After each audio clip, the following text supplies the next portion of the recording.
Nous allons lire dans Psaume chapitre 51, versets 1 à 7. La Bible déclare: Ô Dieu, aie pitié de moi dans ta bonté, selon ta grande miséricorde, efface mes transgressions.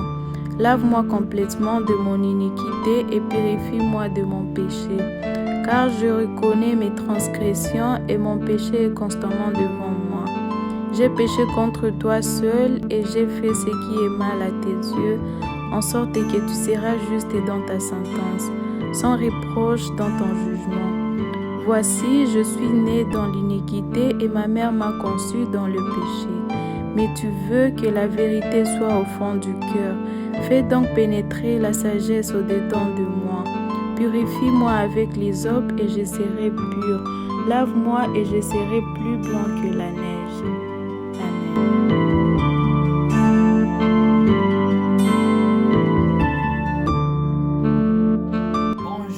Bonsoir et bienvenue encore dans notre session de prière de cette semaine. Nous remercions le Seigneur qui nous a permis de commencer ce mois et nous croyons que sa grâce et sa faveur va continuer à être dans nos vies. Nous sommes Global Prayer Service GPS. Nous sommes là pour vous connecter dans l'orbite divin, pour vous connecter dans la grâce de Dieu. Et aujourd'hui encore, par la grâce de Dieu, nous allons prier. Nous aurons des moments d'intercession d'ensemble. Nous aurons des temps où nous allons prier pour nous-mêmes. Nous aurons des temps où nous allons prier pour vous. Nous sommes là pour prier pour vous et avec vous. Et nous allons continuer à vous rappeler, si vous avez des requêtes de prière, vous pouvez nous les envoyer sur notre email, ou soit vous pouvez nous contacter d'une manière ou d'une autre. Et ça va nous faire encore plaisir de prier pour vous, de vous recommander sous la grâce divine. Et aujourd'hui, nous allons méditer juste un peu dans Psaume 51 et c'est excusez-moi, c'est cette parole qui va nous amener dans la prière.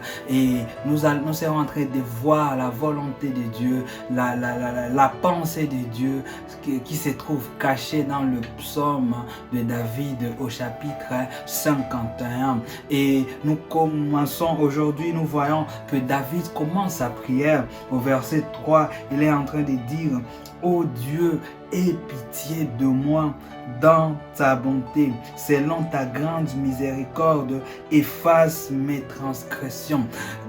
David est en train de demander à Dieu de lui faire pitié selon sa grande miséricorde. La version parole de vie dit selon ton amour, selon ton amour. Vous savez, pour voir nos péchés être pardonnés, nous devons reconnaître trois choses. Nous devons reconnaître l'amour de Dieu, nous devons reconnaître nos péchés et nous devons reconnaître le sang de Jésus. Et ici au verset 3, David nous montre déjà qu'il reconnaît l'amour de Dieu. Pour que Dieu nous pardonne, ce n'est pas par rapport à nos mérites, ce n'est pas par rapport aux paroles que nous allons parler, ce n'est pas parce que nous avons fait une très longue prière que Dieu va nous pardonner, non. Mais c'est dans son amour que le Seigneur nous pardonne. Quel que soit le péché que tu as commis, même si tu les as commis plusieurs fois, quel que soit le nombre de fois que tu as commis le péché, même si ton péché est constamment grand devant toi, laisse-moi te dire que Dieu, dans son amour, il peut toujours te pardonner et il va te pardonner. Dans Ésaïe 54, le verset 10, la parole de Dieu nous dit ceci: quand les montagnes s'éloigneraient, quand les collines chanceleraient, mon amour ne s'éloignera point de toi et mon alliance de paix ne chancellera point. C'est Dieu qui dit, même quand les montagnes peuvent s'ébranler, même quand les collines peuvent chanceler, l'amour de Dieu pour nous ne change pas. Ce n'est pas le nombre de tes péchés qui va changer l'amour de Dieu pour toi. Ce n'est pas même la lourdeur du péché que tu as commis qui va faire à ce que Dieu ne puisse pas t'aimer. Dieu est amour et Dieu continue à t'aimer. Il dit que son amour pour toi ne va pas changer. Et David est en train de demander pardon à Dieu selon l'amour de Dieu. Et Dieu a tant aimé le monde qu'il a même envoyé son Fils. Dieu a été en mesure de laisser sacrifier son Fils pour que toi et moi, nous soyons réconciliés avec lui, pour que toi et moi, nous soyons pardonnés. Alors, reconnaître l'amour de Dieu, ça va nous aider lorsque nous venons confesser nos péchés. Nous savons que nous nous adressons à un Dieu qui nous aime et qui est prêt à nous pardonner. Bien-aimé, n'aie pas peur de confesser tes péchés. Aujourd'hui, nous allons prier pour les péchés que nous avons commis. Nous allons prier même pour les péchés de nos familles, de nos pays, de l'Église même. N'aie pas peur de venir auprès de Dieu humblement et de confesser tes péchés. Ne crois pas que tu as fait trop de dégâts, que le Seigneur ne peut pas te pardonner. Non, Dieu peut te pardonner et Dieu veut te pardonner. Et la deuxième chose que nous devons reconnaître pour voir nos prières, pour voir nos péchés être pardonnés lorsque nous venons les confesser devant Dieu. Je dis bien, nous devons venir confesser nos péchés devant Dieu. Parce que ce n'est pas, tu ne vas pas rester là, oh Dieu va te pardonner automatiquement. Non. Le Seigneur veut que toutes les fois que nous sommes tombés, que nous puissions venir auprès de lui et de nous repentir, de confesser nos fautes. Alors la deuxième chose que nous devons reconnaître nos péchés. Nous pouvons voir ça au verset 5.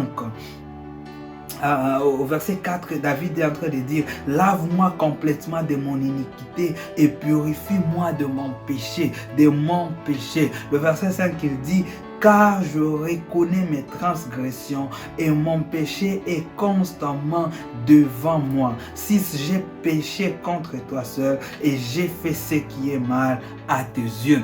David reconnaît ses péchés. David ne vient pas avec des justificatifs devant le Seigneur. Il reconnaît ses péchés et il dit que ses péchés sont clairs devant lui, c'est-à-dire il reconnaît qu'il a transgressé la loi de l'Éternel. Mon cher ami, lorsque nous avons péché contre le Seigneur, nous devons reconnaître que nous avons tort. Ce sont de nous justifier, ce sont de venir avec des situations atténuantes devant le Seigneur. Là se manquait un cœur de sincérité. Ce que Dieu veut voir, c'est un cœur de sincérité, c'est un cœur rempli d'amertume, c'est rempli de tristesse.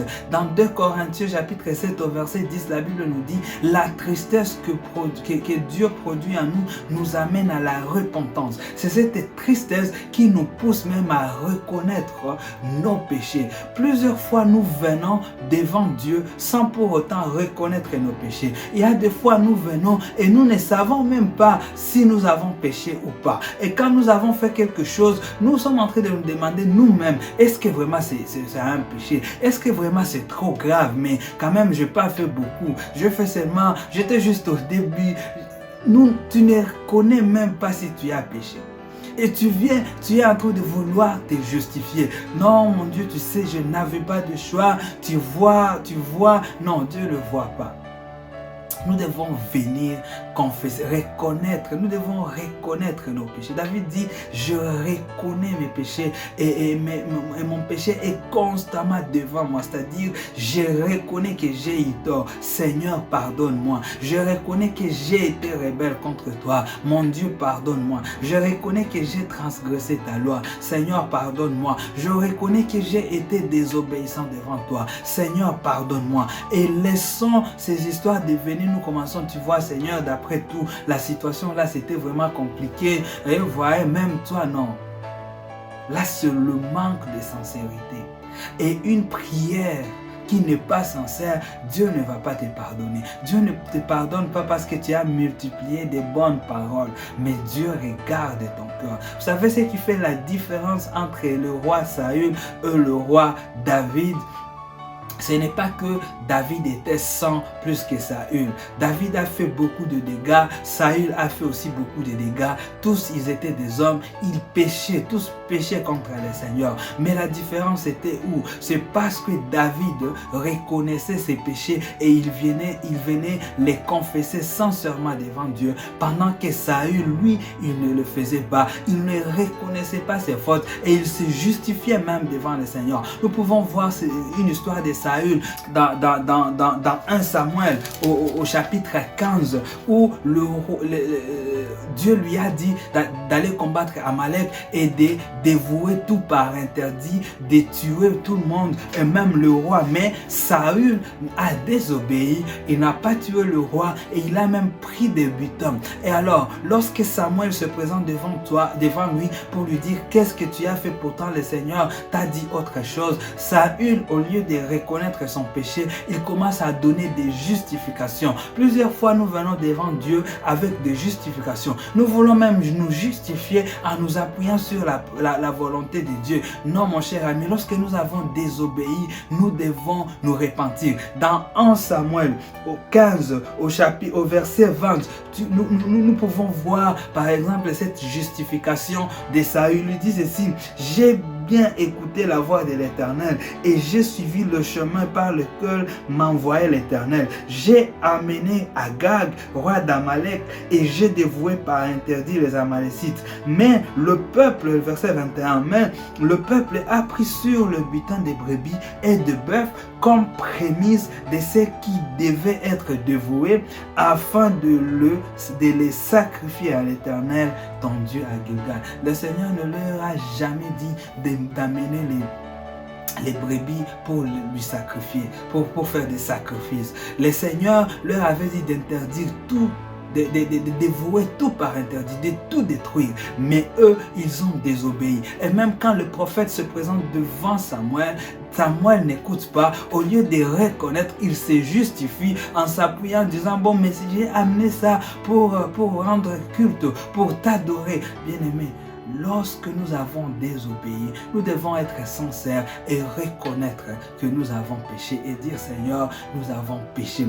David reconnaissait ses péchés et lorsque nous reconnaissons nos péchés, nous ne questionnons pas la justice de Dieu. Vous verrez que au verset 6 de Psaume 51, David est en train de dire: j'ai fait ce qui est mal à tes yeux, en sorte que tu seras juste dans ta sentence. La parole de Dieu nous dit dans Romains chapitre 6, je vais lire ça pour nous. Dans Romains chapitre 6 verset 23, il est dit: car le salaire du péché, c'est la mort. Lorsque nous avons péché, il y a des conséquences spirituelles du péché. Et lorsque nous reconnaissons que nous avons vraiment péché, nous ne questionnons pas la justice de Dieu. Vous savez, les personnes qui ont du mal à reconnaître leur faute, ce sont elles qui se plaignent lorsqu'ils vivent les conséquences de leur péché. Ils disent: mais Dieu ne pouvait pas juste me pardonner, mais tu n'as jamais confessé, tu n'as jamais demandé pardon sincèrement. David, lui, il a reconnu, il dit: Seigneur, je sais que j'ai fait ce qui est mal, de sorte que tu seras juste dans ta sentence, car le salaire du péché, c'est la mort. Bien aimé, lorsque nous avons commis une faute, lorsque nous avons désobéi à Dieu, nous devons venir et reconnaître nos péchés et les confesser sincèrement devant le Seigneur. Nous devons reconnaître l'amour de Dieu, nous devons reconnaître nos péchés. Et la troisième chose que nous devons reconnaître que le sang de Jésus a le pouvoir de nous purifier. Le sang de Jésus a le pouvoir de nous transformer. Le sang de Jésus a le pouvoir de nous réconcilier encore avec Dieu. Le sang de Jésus a le pouvoir de laver nos péchés et que nous serons encore une fois purifiés et le Seigneur va nous appeler saints. Le verset de Romains 6 que je nous ai lu, ça commence en disant: car le salaire du péché, c'est la mort. Mais il continue en disant, mais les dons gratuits de Dieu, c'est la vie éternelle en Jésus-Christ notre Seigneur. Gloire soit rendue à Dieu, car même quand le salaire du péché c'est la mort, mais lorsque nous reconnaissons sincèrement nos péchés, nos fautes, les Seigneurs, nous avons la vie éternelle en Jésus. Jésus peut nous purifier. Le sang de Jésus peut nous laver. Et David, prophétiquement, était déjà en train de voir ces choses. Ici, au verset 9, dans ma Bible, dans d'autres Bibles, c'est le verset 7. Il est dit, « Purifie-moi avec l'hysope et je serai pur. Lave-moi et je serai plus blanc que la neige. » David est en train de dire à Dieu, purifie-moi avec l'hysope. L'hysope, c'était quelque chose qu'on utilisait pour mettre le sang sur les linteaux des maisons des Hébreux lorsque l'ange de la mort visitait l'Égypte. Et c'est l'hysope aussi qu'on utilisait lorsqu'on voulait asperger le sang sur les lépreux, lorsqu'on voulait purifier quelque chose avec le sang et avec de l'eau, on utilisait l'hysope. Et ceci symbolise Jésus-Christ. Donc l'hysope, c'est un élément qu'on utilisait dans la purification du péché, dans la purification en Israël. Et cela nous montre déjà que c'était Jésus-Christ dont on parlait. Et Jésus a le pouvoir de nous purifier. Lorsque Jésus nous purifie, quel que soit le péché que nous avons fait, Dieu nous pardonne. C'est pourquoi nous devons reconnaître le pouvoir du sang de Jésus. Et David dit, lave-moi avec l'hysope et je serai plus blanc que la neige. Lorsque Dieu nous pardonne, il ne compte plus nos péchés, mais il nous pardonne et il nous lave et nous devenons plus blancs que l'hysope, que la neige, pardon. C'est pourquoi nous devons reconnaître la puissance du sang de Jésus. Le sang de Jésus, c'est ce qui nous purifie de nos péchés. C'est au travers le sang de Jésus que Dieu nous pardonne. Et vous verrez le pouvoir du sang de Jésus est même expliqué dans Ésaïe au chapitre 1er. Ésaïe au chapitre 1er, le verset 18, il est dit ceci, « Venez et plaidons, dit l'Éternel, si vos péchés sont comme la cramoisie, ils deviendront blancs comme la neige. S'ils sont rouges comme la pourpre, ils deviendront comme la laine. » C'est pour simplement dire, même si votre péché est plus noir, c'est pas plus rouge, c'est pas plus... Je ne sais pas, tu as fait des grands péchés, le Seigneur peut te pardonner. Le sang de Jésus a le pouvoir de nous pardonner. Et nous pouvons lire ça dans la vie de David. Et c'est pourquoi le Seigneur l'appelle l'homme selon son corps. Tout simplement parce que David reconnaissait l'amour de Dieu. David reconnaissait ses péchés toutes les fois qu'il est tombé. Et David reconnaissait qu'il pouvait être lavé, qu'il pouvait être pardonné. Et pour nous, nous devons reconnaître ces trois choses. Dans la troisième chose, nous devons reconnaître le pouvoir du sang de Jésus. Le sang de Jésus nous lave. Et c'est pourquoi lorsque nous venons confesser nos péchés, lorsque nous les confessons sincèrement devant Dieu et avec humilité, nous devons aussi reconnaître la remède que Dieu lui-même a prévu, qui est Jésus-Christ. Et aujourd'hui, je crois qu'une personne va encore se déverser devant Dieu et tu vas demander pardon s'il y a des péchés qui sont encore vivants dans ta vie, ou si tu es tombé, tu es là, tu es peut-être dans la culpabilité, tu penses que tu as fait beaucoup de péchés, tu es peut-être un meurtrier, tu as violé des gens, tu as fait beaucoup de histoires, je ne peux pas nommer, toi-même tu te connais et tu penses que Dieu ne peut pas te pardonner. Je vais te dire aujourd'hui, à cause de l'amour de Dieu, à cause de la reconnaissance que tu as et à cause du sacrifice de Jésus, notre Dieu est prêt à te pardonner. Alors aujourd'hui, ensemble, nous allons prier et nous allons confesser nos péchés devant le Seigneur. Nous allons prier d'abord pour nous-mêmes. Tu vas te présenter devant Dieu toi-même et tu vas confesser devant Dieu. Et après, je vais donner une ou deux requêtes et nous allons continuer dans l'intercession. Nous prions au nom de Jésus. Éternel, notre Dieu, nous te disons merci. Aujourd'hui encore, ô Père, tu viens de nous révéler les choses dont nous avons besoin pour faire une bonne confession sincère devant toi. Et aujourd'hui, Seigneur, nous venons encore une fois présenter nos péchés devant toi. Seigneur, je viens moi-même me présenter avec mes fardeaux devant toi. Et tous ces bien-aimés qui sont connectés dans la prière maintenant, chacun a ses problèmes, chacun a ses fardeaux, chacun a ses péchés. Seigneur, nous venons dire encore une fois que nous avons transgressé ta loi. Seigneur, nous n'avons pas marché dans la justice. Éternel, nous n'avons pas marché dans l'obéissance de ta parole.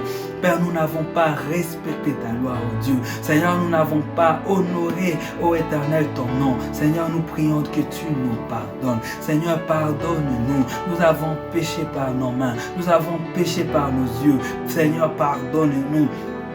Nous avons prononcé des paroles qui ne te plaisent pas, qui ne t'honorent pas. Seigneur, pardonne-nous. Nous avons été infidèles, oh Dieu, à ta parole. Pardonne-nous. Seigneur, nous sommes laissés méconduits, oh Dieu. Seigneur, pardonne-nous. Toutes les fois, oh Éternel, que nous sommes tombés dans l'impudicité. Seigneur, pardonne-nous. Toutes les fois, lorsque nous sommes tombés dans le mensonge, oh Dieu, notre langue a toujours professé le mensonge. Père, pardonne-nous. Toutes les fois, oh Éternel, que nous avons volé notre dîme. Seigneur, pardonne-nous. Toutes les fois, oh Éternel, que nous avons corrompu et nous avons été corrompus. Seigneur, pardonne-nous. Toutes les fois, lorsque tu nous as envoyés en mission et nous avons refusé. Père, pardonne-nous. Toutes les fois, lorsque tu nous as appelés à faire quelque chose et nous avons désobéi à ta parole. Seigneur, pardonne-nous. Éternel, aujourd'hui, nous venons encore une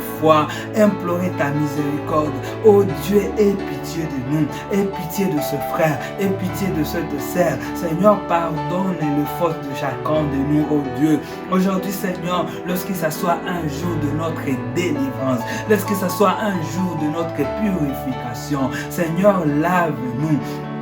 Quel que soit le nombre de péchés que nous avons commis, oh Dieu. Seigneur, nous venons encore une fois invoquer ton amour. Selon ta grande miséricorde, oh Dieu, efface nos transgressions. Oh Dieu, aie pitié de nous dans ta bonté. Oh Dieu, aie pitié de nous dans ton amour. Seigneur, nous avons commis des choses ignobles. Nous avons commis des choses.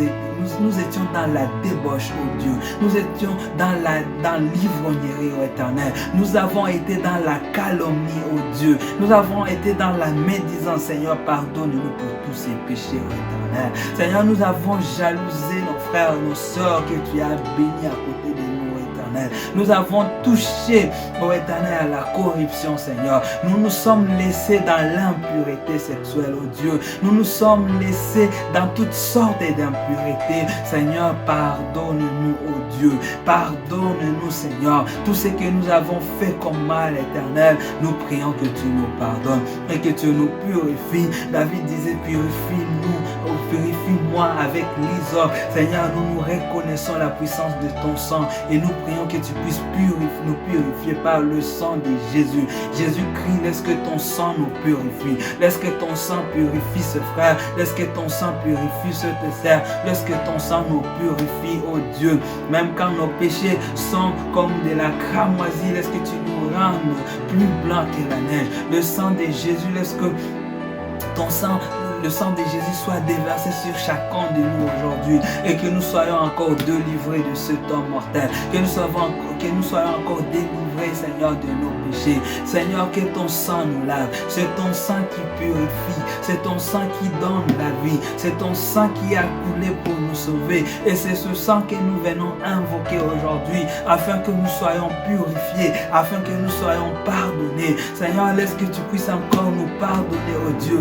Laisse que nous puissions encore nous laver dans le sang de Jésus qui a coulé à Golgotha pour que nous puissions être pardonnés. Seigneur, nous reconnaissons que nous avons commis des choses mauvaises, oh Dieu. Nous avons transgressé ta loi. Seigneur, nous ne nous sommes pas comportés en dignes fils de ton royaume. Nous prions que tu nous pardonnes, oh Dieu de gloire. Que tu nous pardonnes, oh Éternel. Que tu pardonnes mon frère, oh Père. Que tu pardonnes ma soeur, oh Éternel. Que nous soyons tous purifiés. purifier, Seigneur, et que tu enlèves aussi la culpabilité dans nos cœurs, cette culpabilité, Seigneur, qui a créé une tristesse, mais laisse que cette tristesse nous amène à la repentance, nous amène à abandonner nos mauvaises voies et à continuer notre marche joyeusement dans l'obéissance de ta parole. Merci Seigneur car tu vas nous pardonner. Merci Seigneur car dans ton amour Dieu tu nous pardonnes et tu ne considères plus nos péchés. Nous te bénissons Seigneur.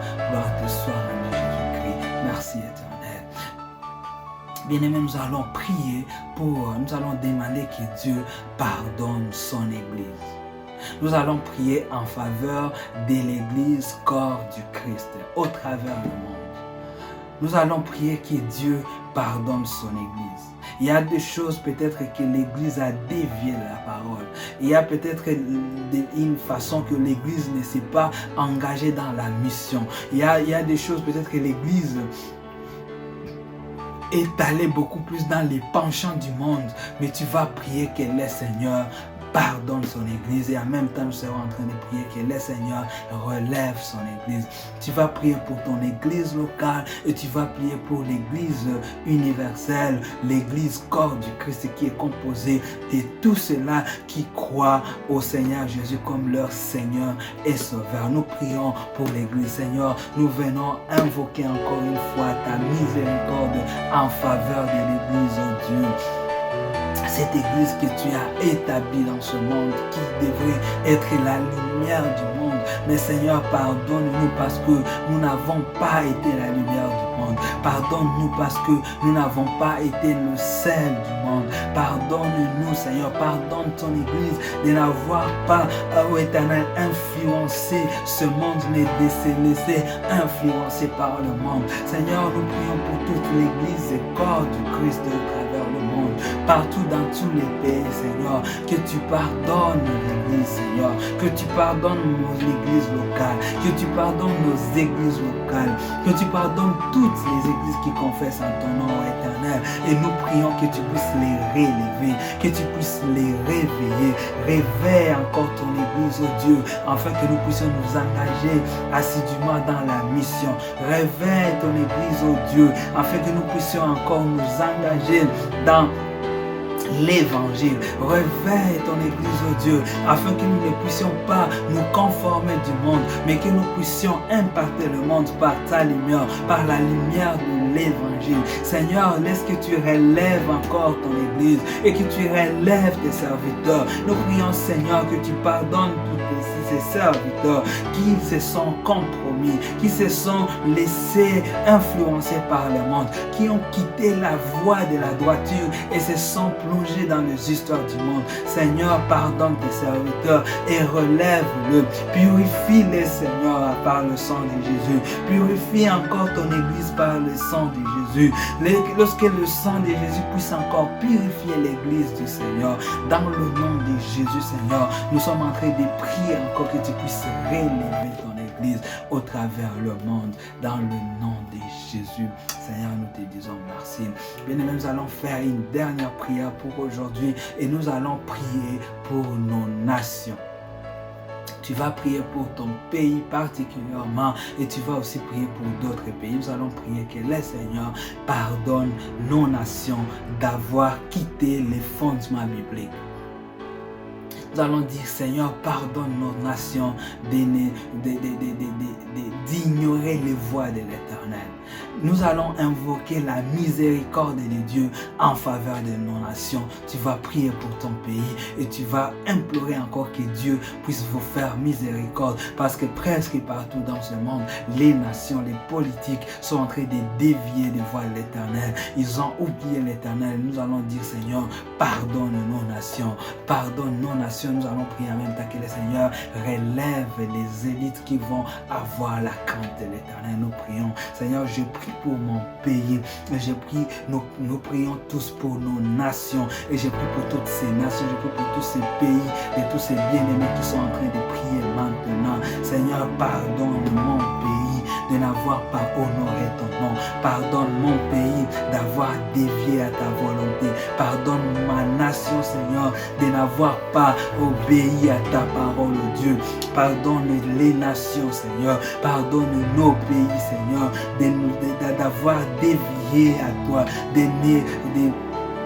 ne pas considérer tes voix, oh Dieu, même quand nous votons nos lois. Seigneur, pardonne, oh Éternel, nos nations, où nous sommes en train d'incorporer les lois mondaines, même au niveau de la tête des nations. Seigneur, laisse que tu aies pitié de nos pays. Laisse que tu aies pitié de nos nations. Seigneur, pardonne ce pays dans lequel nous sommes. Pardonne mon pays natal. Pardonne le pays de tous ces bien-aimés qui sont connectés à ce programme, mon Dieu. Dans le nom de Jésus. Dans le nom puissant de Jésus. Pardonne même les nations qui créent toujours des guerres dans d'autres pays. Pardonne, Seigneur, des nations qui créent même des pandémies dans d'autres pays. Pardonne, ô Éternel, des nations qui créent les désordres dans d'autres pays en soutenant des coups d'État, tout ça. Seigneur, pardonne, ô Éternel, ces nations, ô Éternel, qui créent des désordres dans d'autres pays juste pour exploiter leurs minerais.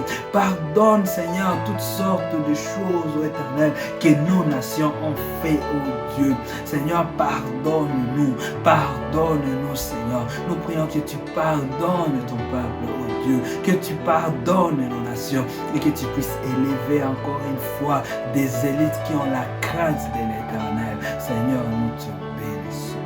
Merci Jésus. Éternel, aujourd'hui, je viens encore te dire merci pour ce programme de prière, pour cette session, oh Dieu. Seigneur, je te dis merci d'exprimer encore ton amour en nous pardonnant. Merci encore une fois, oh Éternel, d'avoir envoyé Jésus-Christ pour mourir à notre place. Et c'est par le sang de Jésus que nous sommes sauvés, que nous sommes purifiés. Et merci encore de nous avoir pardonné, de nous laver. Aujourd'hui, c'est un jour de notre délivrance. Aujourd'hui, c'est un jour de délivrance dans ta vie, toi qui es en train de faire ces prières. Aujourd'hui, tu es délivré, le Seigneur t'a pardonné. Seigneur, je prie que tu puisses enlever cette culpabilité qui régnait jusque-là dans la vie de ce frère, dans la vie de cette soeur, dans le nom de Jésus. Et merci encore une fois, oh Dieu, pour le réveil que tu vas apporter à ton Église. Et merci, Seigneur, encore de placer à la tête de nos nations des personnes selon ton cœur. Nous te remercions, toi qui pardonnes nos péchés et qui nous lave de toute iniquité. Gloire te soit rendue, Jésus-Christ. En ton nom, nous avons prié avec action de grâce. Amen.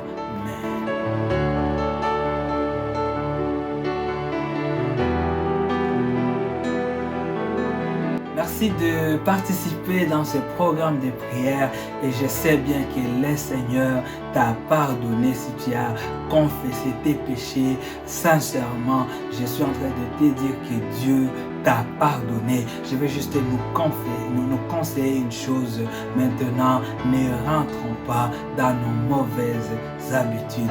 Essayons de vivre une vie d'obéissance à le Seigneur. C'est cette vie-là qui plaît au Seigneur. Mais s'il arrive que nous tombions dans le mal, reviens toujours auprès de la croix et dis sincèrement, reconnais tes fautes, reconnais l'amour de Dieu, reconnais la puissance qui se trouve dans le sang de Jésus et Dieu va te pardonner. Merci pour vous tous qui sont en train de nous envoyer vos requêtes, des prières. Nous continuons à prier pour vous. Même quand nous ne prions pas ici sur la station, nous prions toujours pour vous.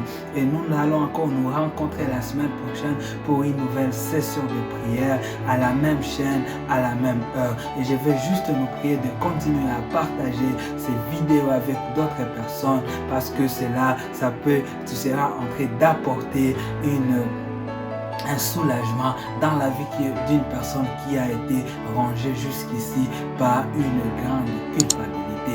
Que le Seigneur nous bénisse et qu'il nous fasse encore grâce de nous retrouver la semaine prochaine. À très bientôt.